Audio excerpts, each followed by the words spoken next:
Okay, so let's get this underway. Just setting up. How's it going, Shannon? Okay, so you said you are playing the Luna, I believe. I played the Luna. Yeah, cool. So let me download this.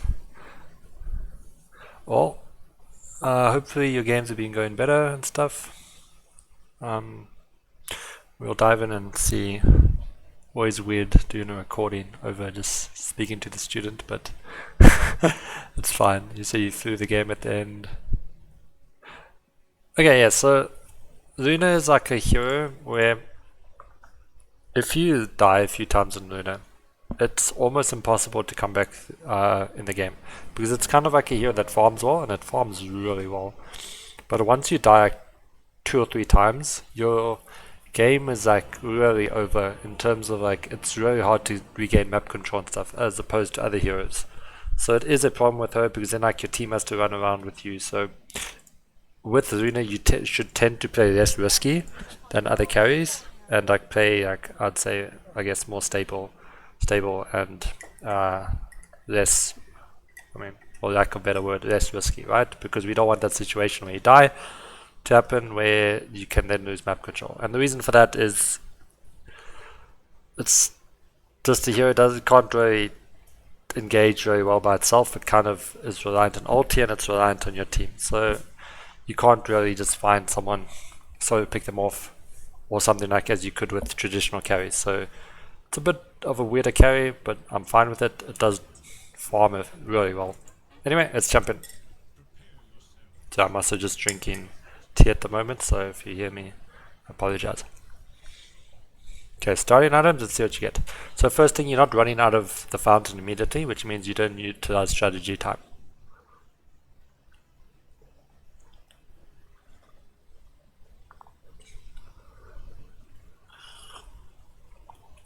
Okay, starting item wise, I'm not the biggest fan of this.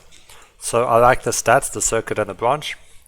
If it were me, I would lose the slippers, right? So it's 135 gold or something, 140. Right, lose the slippers. We've now got 230 gold. I would then get another set of tangos and another branch. Okay, and then even possibly another branch. I just want all stats. So you just don't want to die in lane with the Luna. Like Wraith Band is good, I'm not saying don't go it. I just want to start with Circuit and like triple branch, Verify tangos.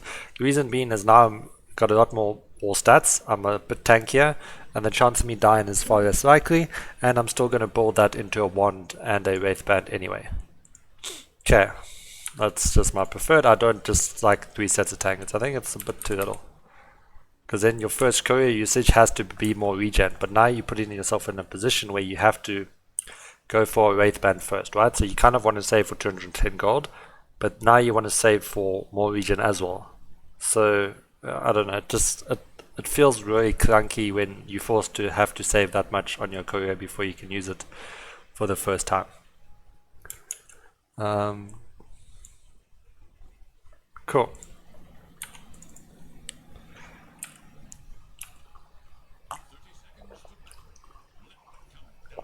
So if you didn't know, teams always go to their offlane rune. So your team is Dire, so your team always tends to go for this one. Since they're Radiant, they always tend to go for this one. So as a carry, I would try avoid doing this, unless your team wants to back you up, because the chance of you sneaking in this rune is very small. Like, this is kind of just putting yourself in a risky position, which I don't feel you need to be in, but I'm okay with it if you'd want to do it as a scouting play. Like if you just want to do this for scouting because of Luna Blessing, that's also fine. But just to let you know, as a carry, I never want to contest the offlane rune. Why? Okay, so my team will, but if I'm a carry player, I want to try avoid committing for this. We've got a rune, we've got a ward, we can see they're not going here. So we now know that. The reason being is, if you contest here, the time it takes you to get back to your lane is far too long. You're either going to have to do one of two things. You're either going to have to miss a creep wave, almost, in order to run back, or you're going to have to TP. And since they rework TPs, like they're pretty expensive, right? 100 gold. So we don't want to be in either position. So as the bounty spawns, we don't actually want to be here. We want to be like here, at least, on our way top. So if you don't have to fight here, you shouldn't. Immediately you should be running away. This is... Okay, you do it at the end, but obviously now let's see what happens. Okay, that works out.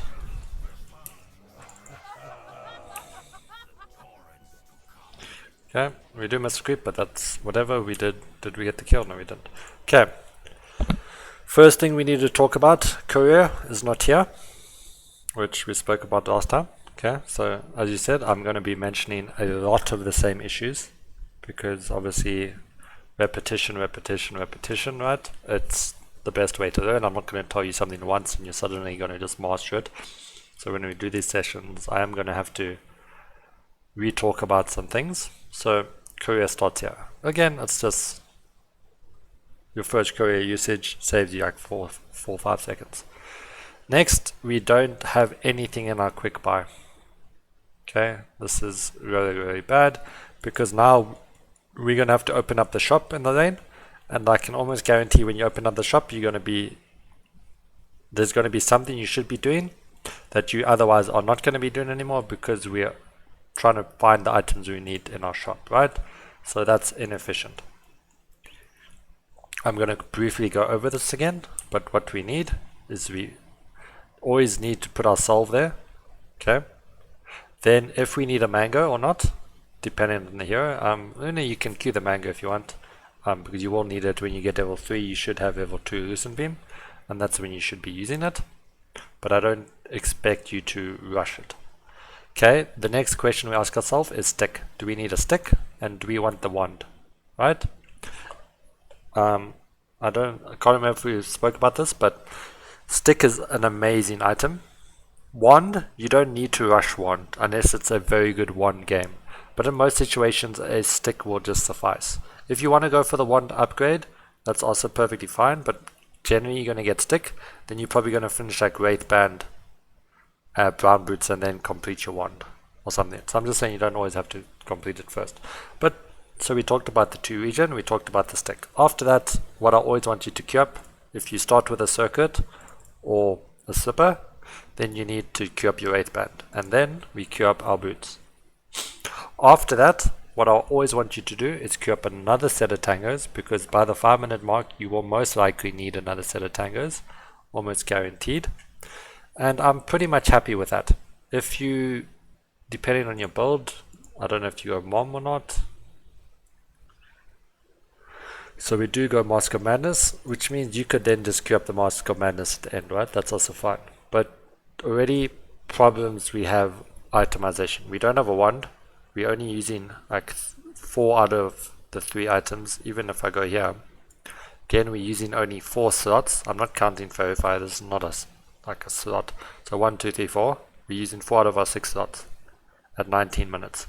I'm fine with you, like even, yeah, so that needs to change, and we'll talk about that as we go to the game. Okay, so I think that pretty much covers everything we need to talk about before the lane even starts. Courier, quick buy, what do we want to go in the first 5 minutes? Cool.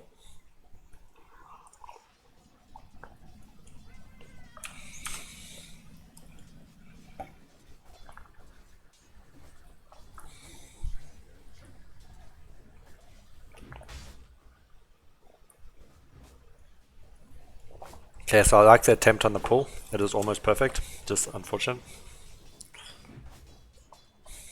Cool. So far, I'm happy with the way you played the lane. Nothing wrong.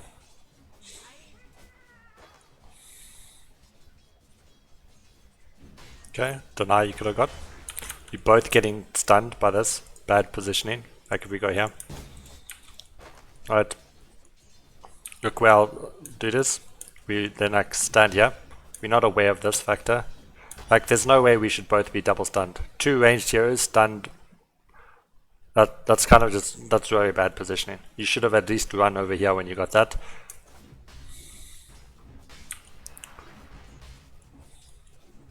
Okay, not much you can do else you can do.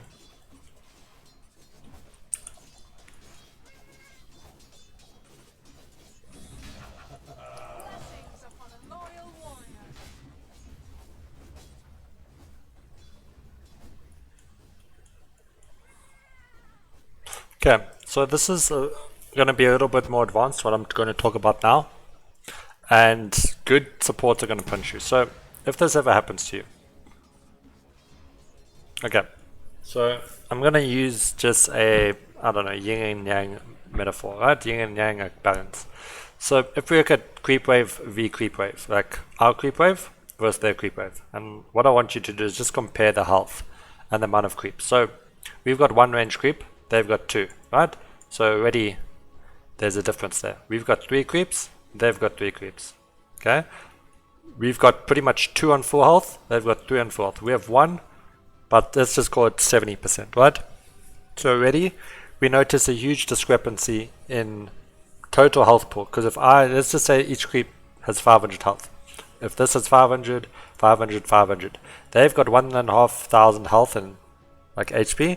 We have, let's just say 500, 500 plus 70%, right? This is called 200. We have already 200 HP less. Now we got a range creep, we've got 300 HP less. So that's already 500 HP less, which is an additional creep. So the reason this is important is you need to identify whether the lane is pushing or pulling. Because I'm going to come back to the balance thing, but everything, as Thanos would say, balance in all things, right? So what that means is you need to try equalize the HP between the creep waves. Meaning, if he has 2 range creeps and I have 1, the easiest way in theory to equalize that is to auto attack one of them until they die, thereby re-equalizing the lane. That is obviously an ideal situation, but if I wanted to kill this and their offlaner is here, there's obviously no way in hell he's going to allow me to do that, correct? I mean, you could potentially do that because they're doing this up here now, but that's bad practice. That'll very seldom happen again, so I'm not going to talk about that. But what I want you to do is try equalize the lane, because if it's pushing, so if the lane is pushing towards them, let's say the roles are reversed. You have 2 range creeps and they have 1, right?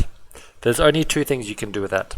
One is you can just commit to the push, as in you just push everything out. You try level up quickly, because as you can see, level 1, level 1, level 2, level 1. If you push the wave, you're going to get the XP faster. If you get the XP faster, you should level up faster. If that happens, you can try push the wave and get aggressive on them over here. Okay? Now let's forget about that for a second, because it isn't directly what's happening in the lane.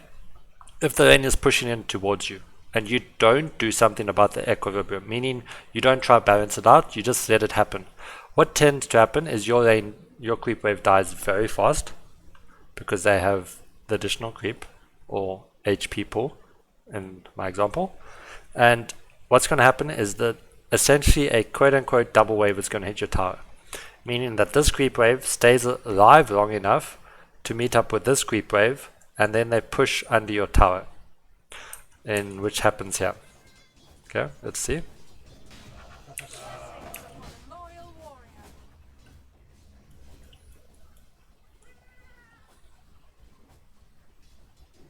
Okay, so it's not really pushing on your tower, but the point of this is during this time, while you have this inferior creep wave, they have the opportunity to pull this sideways and pull this creep camp into the wave. And if they do that, there's nothing that you can do to stop it, because if the creep wave is over here, let's go back to here, this is like the perfect spot. Imagine they did this now. Okay, this guy's an absolute banana for being here. If the treant at this moment was pulling this creep camp here at 48, because the timer is 48 seconds and 18 to pull this, so it would be in 5 seconds. Okay, let's go here. Okay, if the treant's pulling like this, correct, and the Slardar stands here and protects that, how does your silencer ever stop this pull? There's absolutely no way your silencer can go and contest this, because if he tries to run down here, let's just assume these trees are cut. He can even tango, right? If he tries to run down and the Slardar just goes there and stops him while the tree pulls, there's absolutely nothing you can do about it, because you're killing so many, you have to deal with so many creeps by your tower. I'm not saying under your tower, by your tower. If the creeps killed each other off, as in like an equilibrium state, there would be no, you wouldn't have that creep and these two creeps to deal with, right? And if that's the case, you can actually contest as a duo against this pool. And if that's the case, the starter most likely won't be protecting this pool. He'll probably be trying to lane as well because it's in a state of equilibrium. So this might not happen against you at all, but what you need to know against higher players or like better players is if you let like a big wave hit your tower, you give them freedom to pull. Now if you haven't blocked this camp with a ward or body blocked it, they should abuse that, right? And the next thing is if a huge wave hits your tower, you're basically giving your opponent a nice way to dive you. Like if you're going to die in the lane, it's going to either be by them diving under the tower or because you mess up the EQ somehow and the lane is like over here, right? Because then they have Trance Strike run you down. I'm not saying those are the only two conditions, but it's like you're putting yourself in a situation where shit can go wrong. Okay, so if we go back here, now how do we sort this out, right? I don't think it was this way, but it was, yeah, it was over here. Okay, so immediately here, when our creeps are about to die, when our first creep is about to die, what we can do is we can pull these creeps onto our tower, like onto our range creep. Why is this beneficial? First of all, not all three of our creeps will run at their range creeps, right? Because if we pull here, their creeps go to our range creep, and our creeps go to their range creep, correct? I hope you understand that.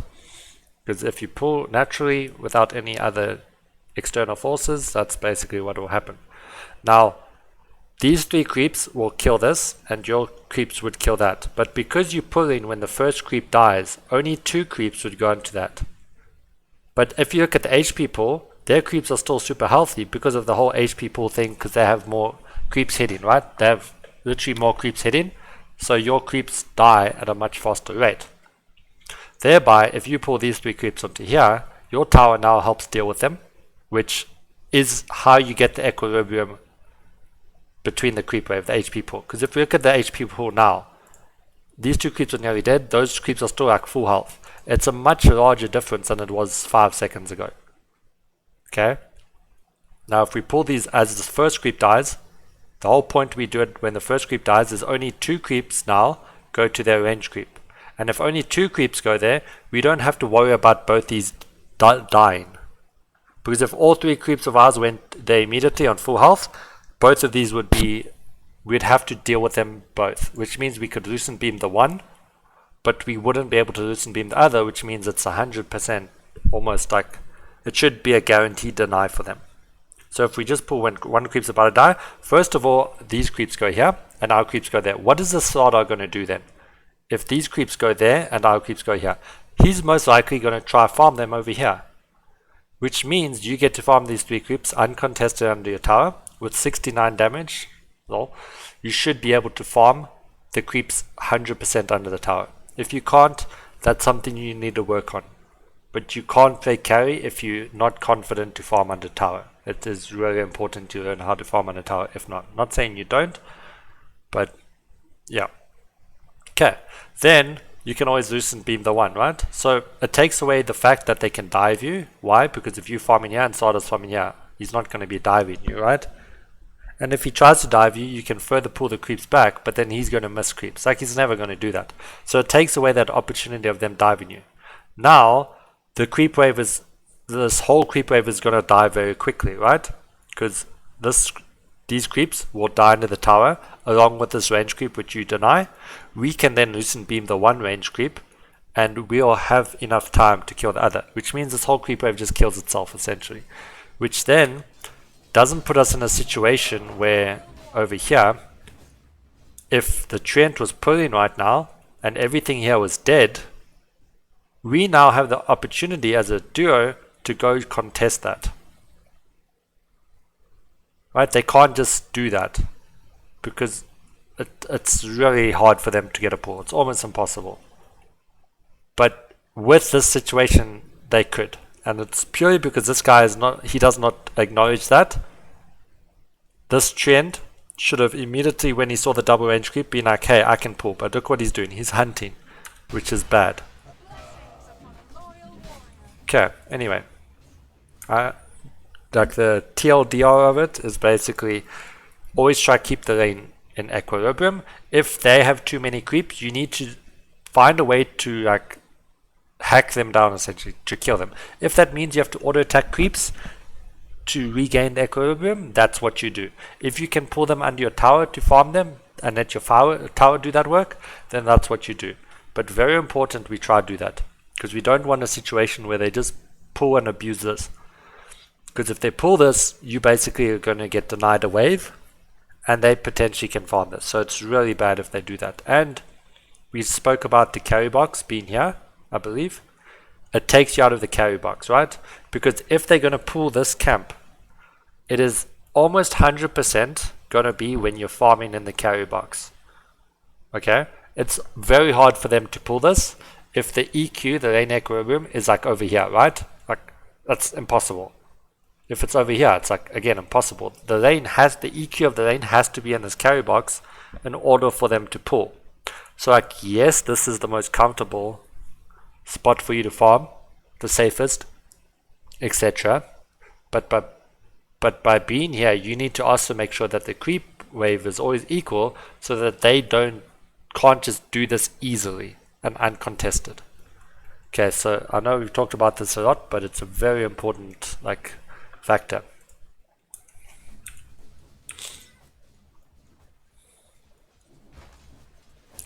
Don't be shy to use your Lucent Beams for last hits on range creeps, please.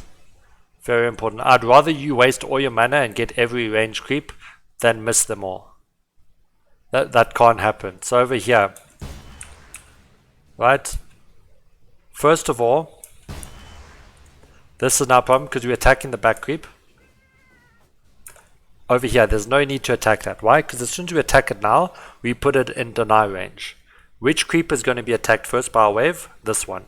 Which one should we attack now? This one. If we wanted to attack this, we have to Lucent Beam it. Like, have to. So by attacking this, you should attack this again and Lucent Beam it, and then try attack this.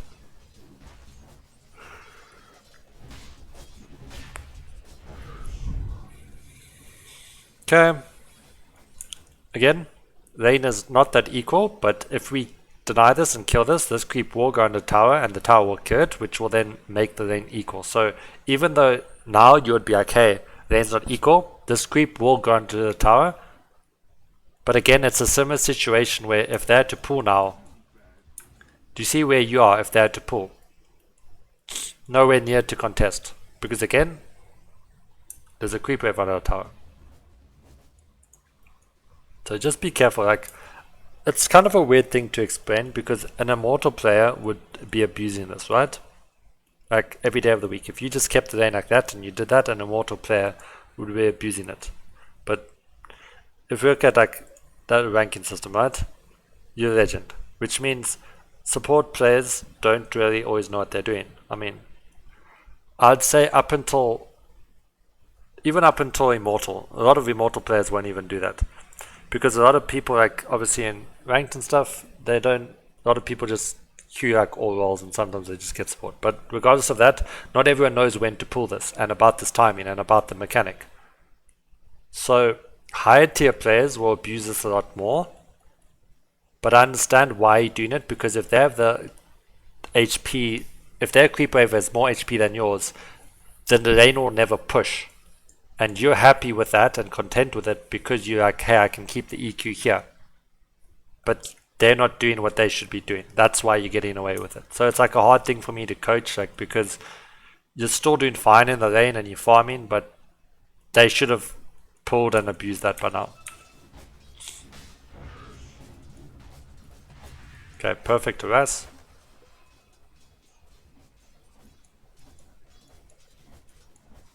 Okay, let's see what you do now. Okay, now it's the opposite situation, correct? We have the HP pull advantage, or what I call range creep advantage. Why range creep advantage? We got 2, he's got 1. Okay, so we got range creep advantage, and therefore we have the HP pull advantage. We have 300 more health than their creep wave, right? Which is important.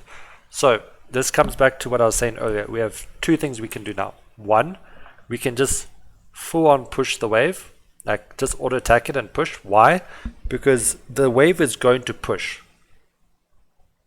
So there's no point in not auto attacking, right? Because if you just sit here and you want to casually deny and CS, the lane's pushing 100%. We can try to prevent that with pools and stuff, but if you just sat here and did nothing and you just wanted to last it and deny at the exact moment that you can last it and deny, the wave is going to push. So we should rather just commit to pushing the wave harder, because we're going to get the XP sooner. If we get the XP sooner, if you look here, if this guy comes and join you, you're both level 3, level 2, level 2. We can now potentially get aggressive on them. But the other side is if you push it all the way to the offlane box, which is like opposite of carry box, right? This is where the carry wants to farm, etc. Anywhere here is what I call the offlane box. Sorry, a bit sleepy talking to myself. So offlane box is the inverse of the carry box. Just means it's where the offlaner would like to be in order to sit and farm happily and uncontested for the most part.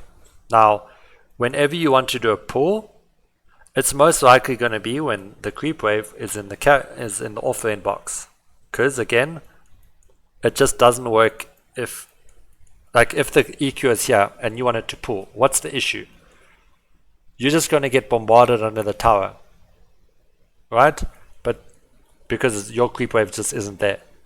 Okay, so if the EQ is in the offlane box, that's when you want to pull. So the whole point of pushing is to get the EQ into the offlane box faster in order to get the pull through. That's the important thing. Because when does he want to pull? Like 3:14. If we casually take our time here, okay, he shouldn't be doing a single pull, but I'm just saying like timing wise, right? You should never do a single pull. Single pull is like when there's only one camp here. You should just never do a single pull. If you really want to know, you can always just message me and I'll explain it to you. But for now, we can just skip it. You should always try stack it and then pull it. Okay, cool. So there's two options. Again, when we have range creep advantage, there's two options we can do. Option 1 is to push with the wave. Option 2 is to pull the aggro of the melee creeps onto our range creeps. And the objective of this is to try deny the range creeps. Now, I'm not saying the lane is going to stay here in perfect EQ. It might still push because we do have the HP advantage, but by denying the range creeps, we obviously deny them a lot of golden farm, and we basically securing our lane because we will have the golden XP advantage. So over here, this is what I want you to avoid. Just see, this is casually, okay, we're pushing. I like this actually. You like semi-pushing, you do like a 50% job of pushing the lane, because you are throwing some few auto attacks in there, so I'm happy. I think maybe we spoke about this last time, perhaps, I can't remember, and you acknowledged it halfway through, because it just took you till the first creep died to acknowledge that.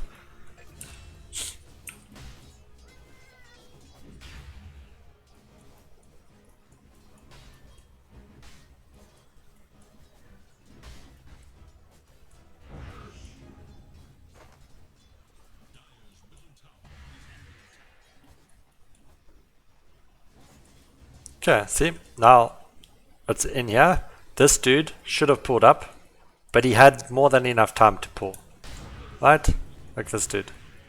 He should have pulled. Obviously he fucked up, because I don't know what he's doing, but oh, he wants to pull there. Okay, whatever. I don't know why he doesn't just pull up. But anyway, that's correct, like pushing the lane so we can pull, right? Because now look where they are.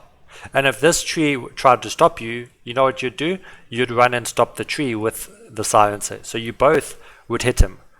Meanwhile, the Sada will be farming the wave. If the Sada stops farming the wave, then obviously nothing you can do, but then he is missing out on farm.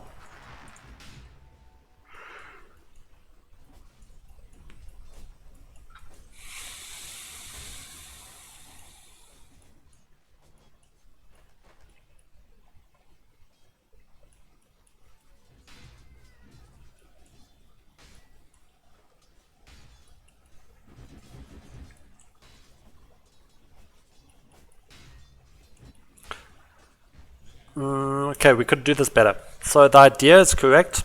The execution is what we need to talk about. So over here, this wave goes there. We now have this wave. Okay, so there's a few options that we have here. Option 1 is do what you do, just run around in circles. But the problem is you should never auto attack this. Why? Because what is the Slardar going to do? He's just going to pull the aggro of this creep wave over here and do the same shit with this wave as exhibit A. Why? Because our silence is pulling like that. Where's the EQ? EQ is like, there's that, so we can't actually do this pull because look where the EQ of the lane is. Like as the pull happens, the EQ is already above the off lane box. And that's why that doesn't work. If he pulls up there, that 100% is. But again, I don't want to talk about what he's doing, but a few options we have. We can run around in circles, but you shouldn't ever attack the creeps while you're doing that. That's really bad, because he's just going to do the same thing there. And if you're okay, if he just does this and walks back, it kind of, he can now deny you the whole wave here, right? Because now he has a full wave. Okay, he's auto attacking, which worked up, but he can deny you the whole wave, right? Meaning he gets every creep and he denies every creep. So he gets 4 for 4, right? For CS 4 last hits. What do you get? Okay, 1 creep, 1 deny so far. Or, okay, 2 creeps, right? Let's say 3 creeps. Okay, this is the problem, right? He's 4 for 4, you 4 for 2. But now if he gets these, he's 6 for 4, you're 4 for 2. Can you see the big freaking difference? Like 6 for 4 and 4 for 2. Massive difference, right? And the reason being is we auto attack creeps. Over here.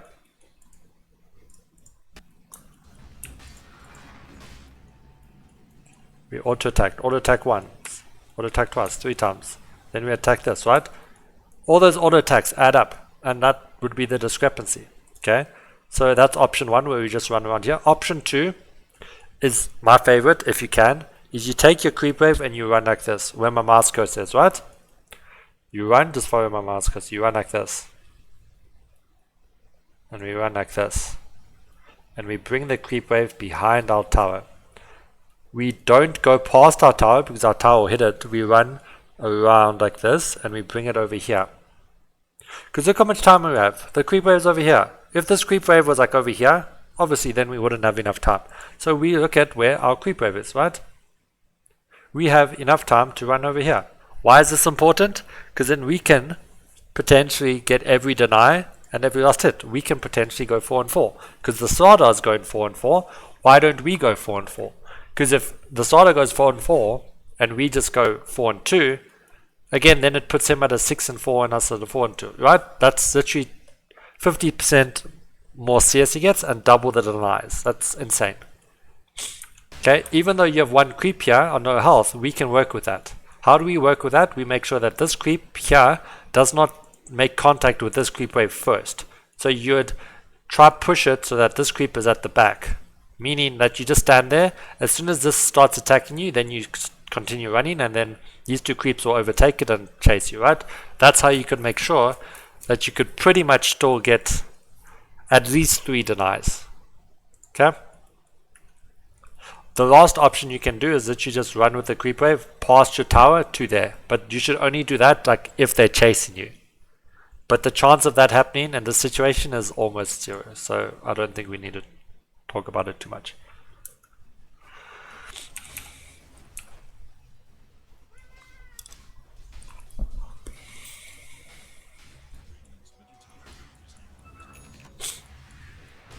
Okay, I'm probably going to stop talking about the lane as much now. Lucent beam range creeps, really important.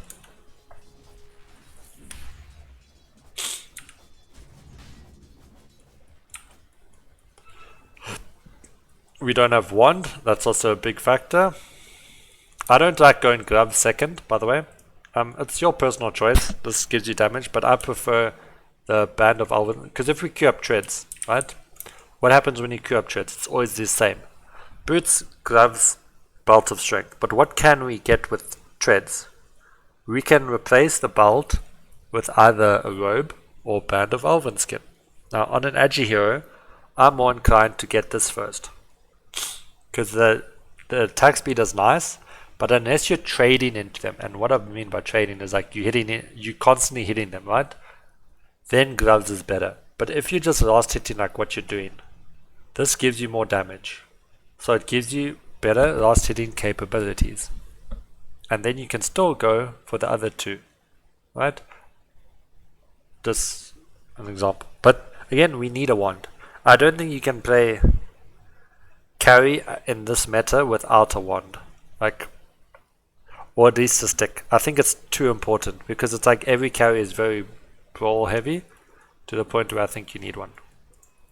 Actually, like, I'll take that back. I know you need one.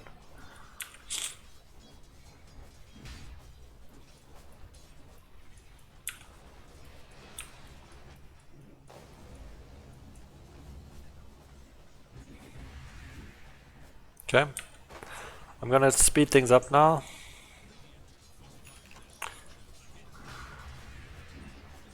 Okay, what do we see is the problem?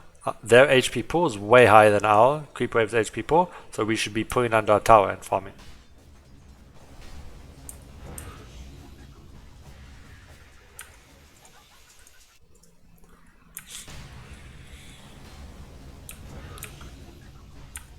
Agi treads, Lucent Beam. Okay, as like a legend player, I now expect you to be tread switching, right? Like I'm fine before legend. I don't worry about tread switching with students because a lot of them can't handle it, and it's too much like shit to think about, right? But from legend, you should start learning how to tread switch. And what I mean by tread switch is obviously you can get Agi strength intel, right? If it is on Agi, like when you should be using treads in team fights, you should always have strength on, so you don't die in the early game, right? Because the additional like 200 health is massive, right? So if you're fighting and they are hitting you back, strength treads always. Agi is for like laning and jungling, and int is very obvious. Whenever you want to cast a spell, you just swap to int because you have more than enough time here to swap to int and cast. The reason being is then you have a higher mana pool, and therefore your Lucent Beam takes a less percentage of your mana pool. Like if we just, let's just say you had 440 mana and I cast Lucent Beam, it takes 25%, right? But if I switch to int, I think it's like 13 mana or something per int. But let's just say with int I go to 550. Now if I use 110 out of 550, I'm only using 20%, and when I revert back to Agi, I've now only used 20% of my mana pool. So you save 5% mana per cast. It's not like insane efficiency, but it adds up. If you use 4 Lucent Beams in a lane, that's an additional Lucent Beam you can now have if you just tread switched efficiently. So like out of every 5 spells, you get 1 free, if that makes sense. So it's like, I'm going to start expecting you to start tread switching. In like the middle of team fights, I'm okay with you not doing it because I know there's a lot of shit going on. But in the early game, like first 15 minutes, I want to see tread switching from now on.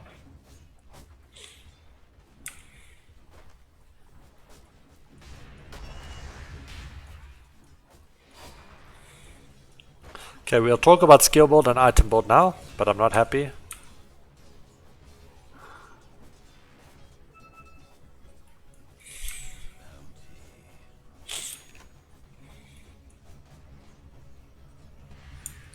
No need to Lucent Beam that. Your positioning is just bad. We didn't tread switch, but again, I just brought that up now, so I'm not expecting you to tread switch the rest of the game, but you know about it now. Okay. I do believe we talked about primary and secondary laning stages. Okay, what I mean by that is primary, I'm just going to quickly go over it again.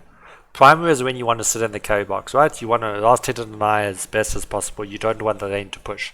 Secondary is generally after 7 minutes when you get level 6 or so, dependent on the hero. And the reason being is you can farm more efficiently than just the lane. Like lane after lane after lane. You can farm more. Whether that's fully committing to jungle or whether that's farming the lane and jungle at the same time, right? Either or. But you should now be at a point where you're not happy farming the lane after lane because you can get more out of the game. But what's the problem? Look at our skill board. How do we get more out of this? We can't because we don't have a point in this. This is such a good value point, right? 1 point in it, 3 bounces. That means you can already start taking camps with just 1 point in this. So if you want 3 in Lucent Beam, you never take 2 in Lunar Blessing. So I'm going to just, can you see this? Yeah, you can. So if you want a Lunar build, it should be 3-1-1 into ulti, right? That's like the standard Lucent Beam skill build. 3-1-1-1-1. I think I said 1 too many ones. Then you can obviously go into the 4-1-1-1, obviously max the Q, and then from there you can just go, if you want to fight with your team a lot, let's say max your passive. If you just want to farm, it's like that, right? Cool. That is a very aggressive style. That means you generally want to keep fighting with your team. If you're doing that, I'm kind of expecting you to be going drums and to keep fighting, right? Because it's not a farming build. You can't farm for shit if you're maxing this and this. You need Moonglaives. So, if you want to just avoid this, just don't go 2 points in Lunar Blessing, just go 1. But if you look at the bonus damage from it, it's a lot of bonus damage from level 1 to 2, right? So you're very inclined to do it. If that's the case, just do this build. This is my current favorite build. 2-2-2, right? And then 0. Reason being is we've got 2 points in our beam, which helps us in the lane. We've got 2 points in the blessing, which is obviously very good. And now we can farm with glaives, right? We can then from here, we can always just max our Q if we really want to brawl. So we can go like that, right? That's also fine. But if you want to just commit to the jungle, depending on what board you go, like if you go Mask of Madness, then you can just go for like upgrade our passives, right? Like just do this. Like that's also perfectly fine. Depends what you're doing and what your itemization is. But if we're going to Yasha, that means I want to farm. But now I've got a skill board that just wants to fight. And I don't have a wand. So now I'm going for this fight heavy build without a wand and without fighting items. It conflicts with one another. And I say this because Luna is probably the most difficult carry to like skill up. Because there's like so many variations that are right and wrong at the same time. Okay, so you actually did tread switch there. You did throw an auto attack with in treads, but we started it because now look, you can't even farm this shit. Right? This is terrible. Like, what are we doing? We're wasting our time. We should be laning. But why are we not laning? Because we're scared. So, incorrect skill choice. Very, very bad. Like, you're missing a whole lane of farm to do this shit. Yeah, I can't stress how bad this is. Like, this is like game losing kind of shit. Now another wave goes by. Are we farming it?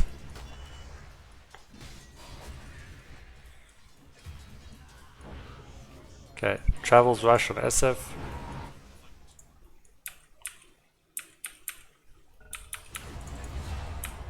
Okay, well, that went by very quickly.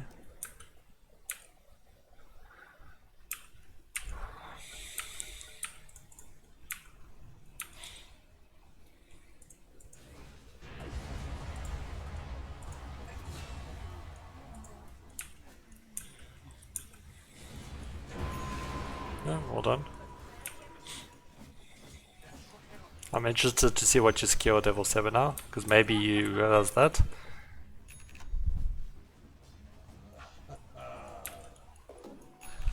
Okay, there we go, realize it, but obviously a level too late. Cool. So even like one additional level it takes you makes such a big difference. Like you could argue maybe I don't get this kill without Lucent Beam, like Eclipse on SF, but you can't always bank on like the mid player just diving you like that every game, right? Like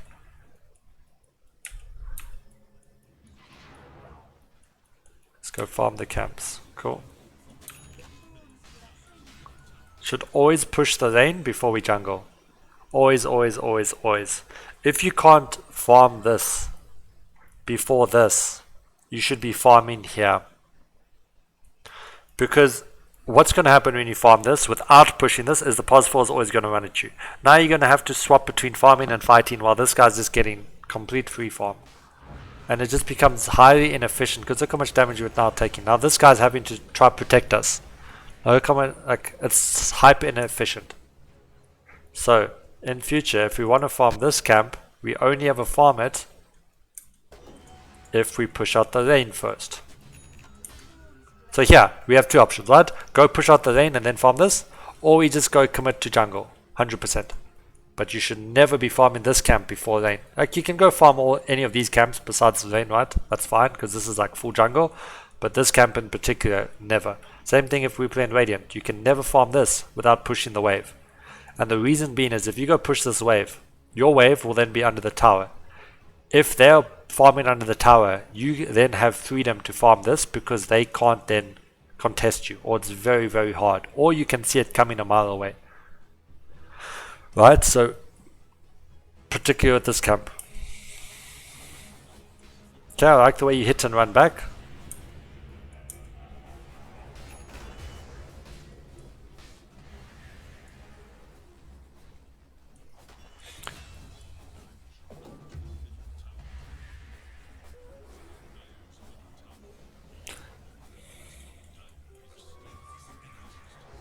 Okay, I mean we can't really go back to lane, I think you just die here. Oh.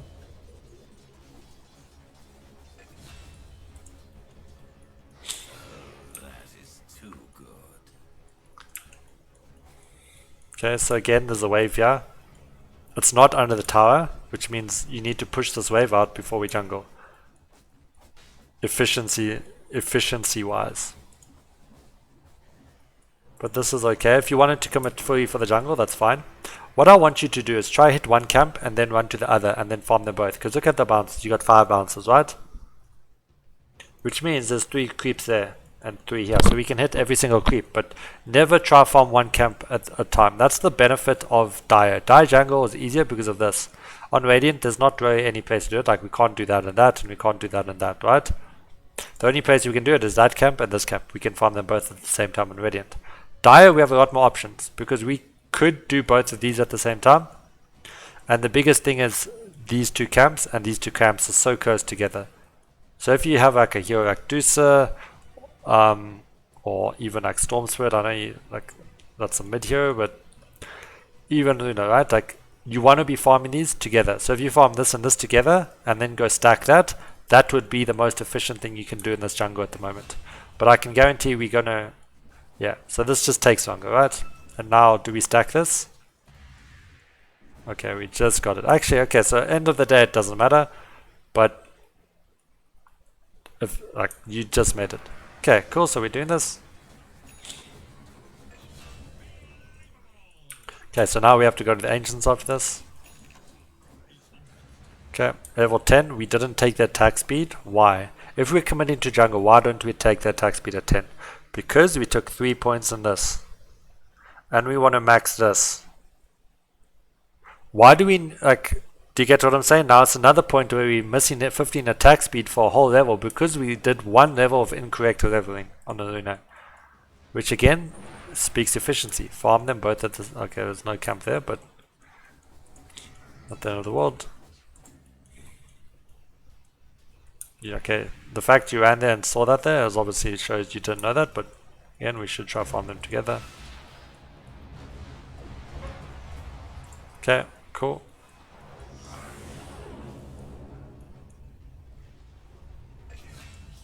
Okay. Why do you want to fight with 500 health here? There's 3 enemies with full health. I have 500, no ulti.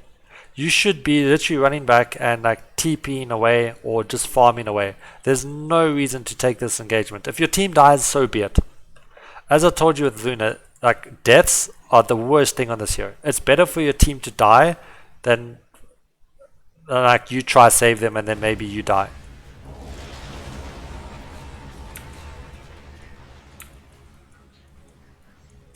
Because you could have been pushing this out. You could have been farming here now, right? You could be farming so much. The whole point of Luna is you want to get a few items quickly and then go fight with your team.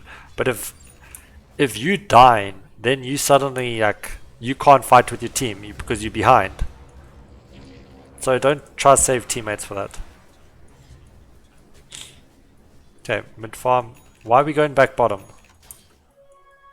Okay, you're going like the strangest places. Because there's a hero, hero, hero. Like, we're farming very aggressively.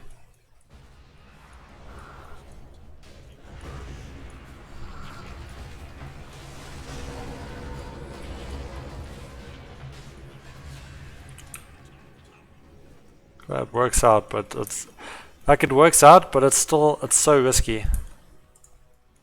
But anyway. So again, we talked about farming these together. Okay, we're going back bottom to fight.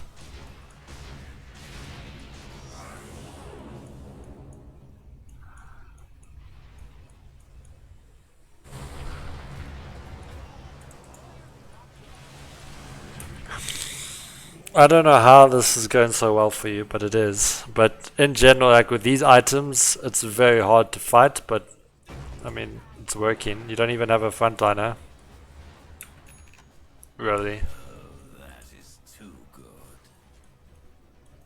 If we just kill them all, you should just take the tower. I don't know why you're being now. Like, this is actually the time to get aggressive, because we can force the tower. And the reason I say that is, think about it. We've already got 4 people here. There's 2 of them dead. One of them's middle, which we don't really know about. I think he just spawned and TP there.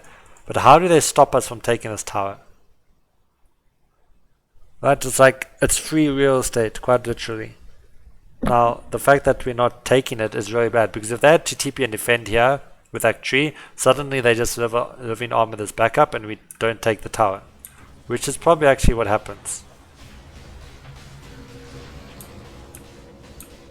Yeah, and now you come back anyway. Makes no freaking sense. Why run away from a lane to come back to it to push, right? Like, you should, this tower should have already been taken. It's because you wanted to go farm instead of neutral creeps first. And you're lucky they're not bringing anyone else here.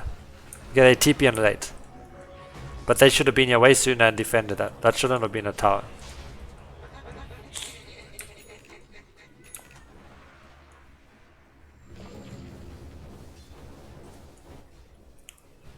I would take their quota every day of the week over that.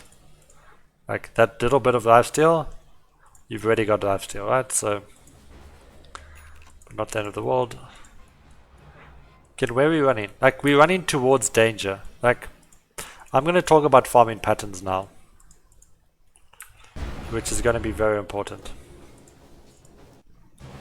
Because we've got, what, a few minutes left, whatever. Okay, so farming patterns, let's talk about it. How to farm jungle efficiently, and always make sure that we never backtracking, okay? So whenever you enter jungle, we're gonna do this per minute. So at the start of each minute, we need to redo this. And what I mean by this is I'll explain now. So wherever we start the camp, right? That's our entry point. So over here, we start here. This is now our entry point, the ancients, correct? So if we go farm this, there's 3 camps here. So we're going to have an entry and an exit. Sometimes it can be the same thing. And what I mean by that is wherever you start jungling, that's your entrance. Whichever camp you farm last and then run to a lane is your exit. So if I farm this and then ran middle, that's my entry and exit point. If I farm this and then farm this and run middle, that is my exit, that is my entry. And what I want you to do is have a linear path with this. Meaning, if I farm this, then this, then this. This is my exit. If this is my exit, where do I want to go? I want to go closest to my exit point. And where's that now? It's mid lane, right? So if I farm that, I'm going back middle. If I farm this, right? So my entry, and then I farm this, and I call this my exit. Where would I go? I would go bottom, right? Efficiency, it's a linear path. It's there, bang, right? So it's like from here to here, down there. It's not like a straight line, but it makes sense. I'm not backtracking. There. I'm not backtracking at all. If I want to go bottom, if I want to go mid, there, right? Not backtracking. But if I go there, and then I run bottom, you can see I'm backtracking already. And that's what we do. We farm this entry. This is whatever. let's just say, assume you farm that intermediate camp, right? We go here. This is our exit. We have to go middle now, or we run further into our jungle. Because where's the one place we do not go? Bottom. Why? We're backtracking then. Because from here to there is backtracking. But where do we go? We backtrack, which is highly inefficient. If we wanted to go bottom, we don't farm this then. Then we go, if we wanted to go bottom, this is our entry and exit, and we run straight back bottom. Absolutely wasting time here if we want to go back bottom. So you need to understand that, because we're going to be talking about that a lot. And it happens every minute, right?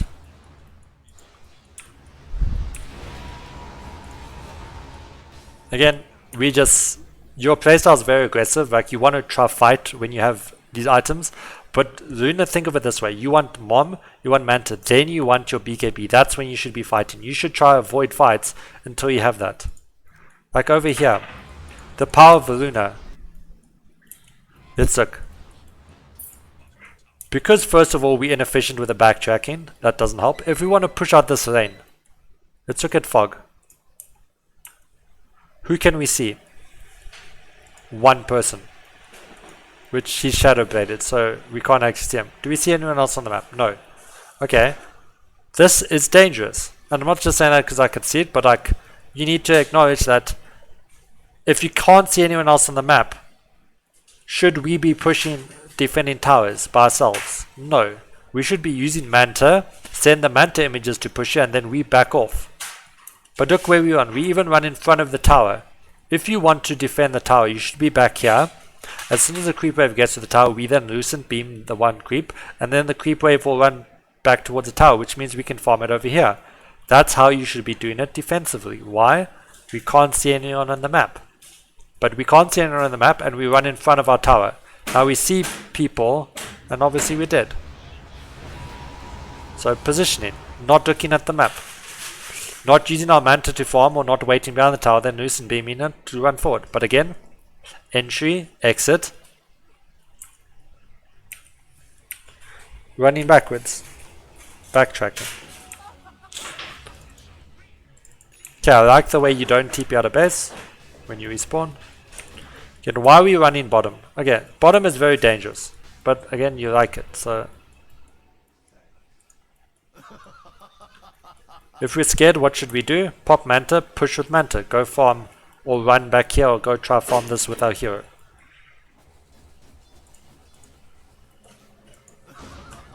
Why are we wanting to TP and fight? Are we scared of bottom, or is it because you want to fight? If it's because you want to fight, it's wrong. You need your BKB first. If it's because you're scared, then that's fine. But I think you could have just ran like that if you're scared. Which means you TP in to fight. Okay, Imp Core, amazing item. There we go, cool.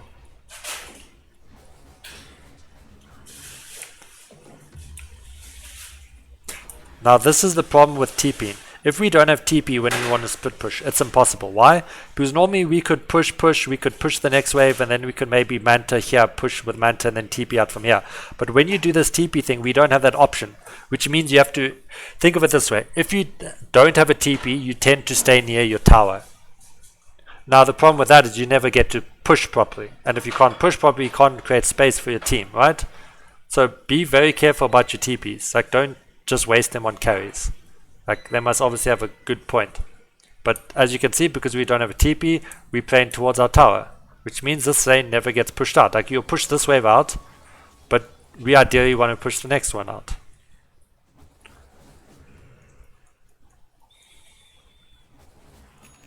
Okay, let's go back to here.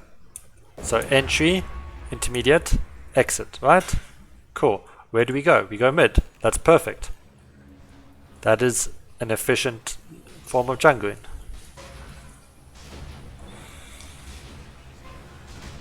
Okay, we push the tower. Cool.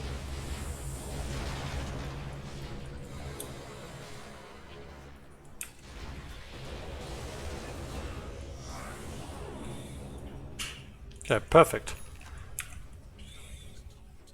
Okay, TP top to farm. Cool, I'm fine with this because we just took objective, we can farm here and we can push that, right?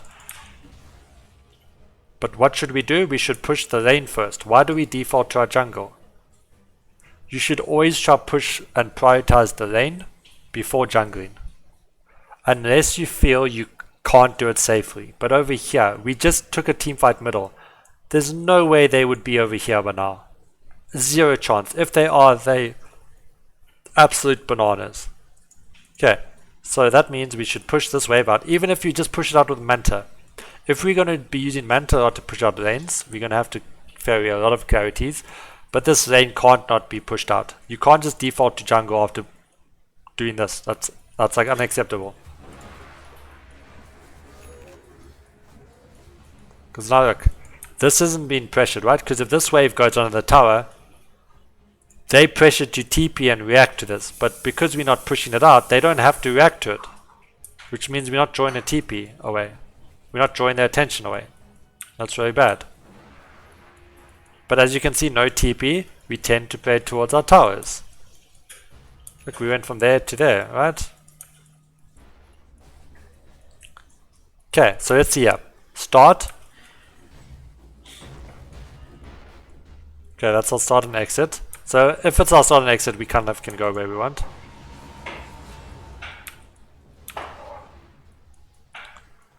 Don't have a TP on us.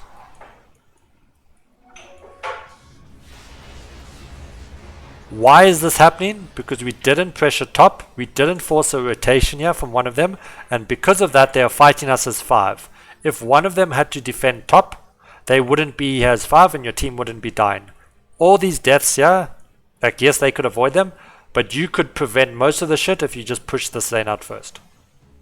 Because you're not forcing a rotation top, and due to that they can do what the hell they want. Because if you're not pressuring towers and forcing rotations, why do they need to defend it? They don't. They can just run as 5 everywhere. And as a Luna, you need to create space for your team, as most carries, right? So all the shit that's going on, they can do it. Because we are letting them. I'm not saying your team should die, but again, I think you get the understand the point of it. Okay, so I don't know how I feel about the Lucent Beam cooldown, especially with a mom. It's kind of a weird. I'd probably just go the move speed. 20. Again, like you can do what you want essentially, but I'd rather go for the stats. 25 is a decision based on what items you have, if you need the lifesteal or not. 20 Lucent Beam damage is also fine, but generally you're going to be versing BKBs. But again, I'm not too different. But the level 10 and 15, very important. Like you go the Lucent Beam mini stun, then the attack speed. Like I'm not a fan of it. Like you're going for this heavy fighting build, but your items are heavy farming. If you had more attack speed and move speed, you'd be farming at an efficient rate, you'd get your items up quicker, but like items and skills don't match. Okay, I think we're going to call it there. If you have any questions, feel free to message me. Hope you learned a lot, and see you next time. Cheers.